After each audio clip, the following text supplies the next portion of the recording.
My name is Daisy Tinoco, and I'm from Gilroy, California. I was looking for a sense of community where I would feel supported. I am a first-generation law student, so looking for people that were going to support me, not just classmates, but those that are involved in the school as well.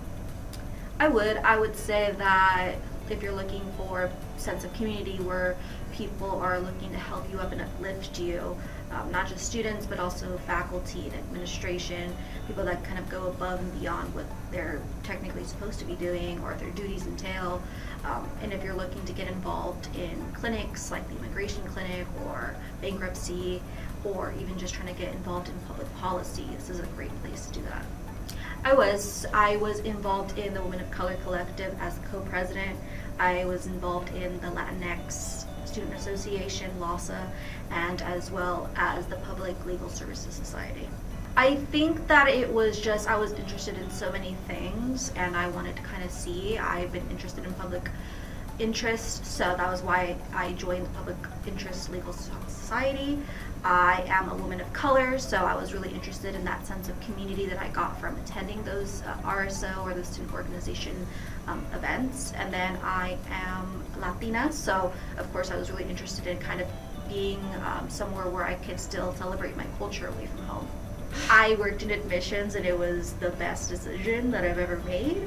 Not only because of all of the other student workers that I got to become really close friends with, but also just my supervisor, Anne-Marie, Danielle, all of those that are working in admissions. They're so kind, caring, and always there to kind of just listen if I have to rant, provide me stress relief lotion, and just feeling so supported, especially when it comes to being stressed out about midterms, finals, or papers that I had to do. They were so accommodating with my schedule, and then even just outside of that, just taking a genuine interest in us.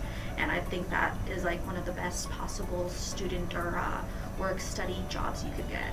I would say that Professor Levine was one of my favorite professors. He is very helpful, especially outside of class and making sure I understand the material.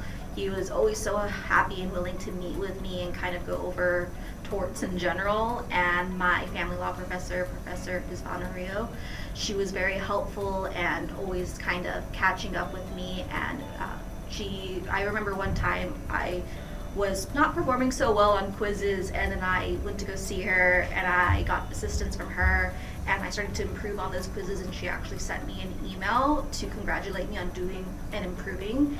And that's something that I never had before from a professor, so I really appreciated her assistance with kind of my education and kind of getting better in understanding material. I did both. I worked at the immigration clinic, and then I also did an externship at an immigration nonprofit called Community Justice Alliance. I'm going to go back to San Jose, where I live nearby, and I'm going to be working in public interest. I think that McGeorge is where you're going to find lifelong friends, and you will go in not thinking how involved you can be, and then realize that at the end of your 3 years or your 4 years that you've been involved in so many things, because being around people who are passionate is something that is very obvious at McGeorge. People are so passionate about what they're trying to do and how they're trying to change the legal field, or even just the general economy. And so you just find that with those people you are kind of motivated to get more involved in those areas that you're interested in, and you end up making really great lifelong friends.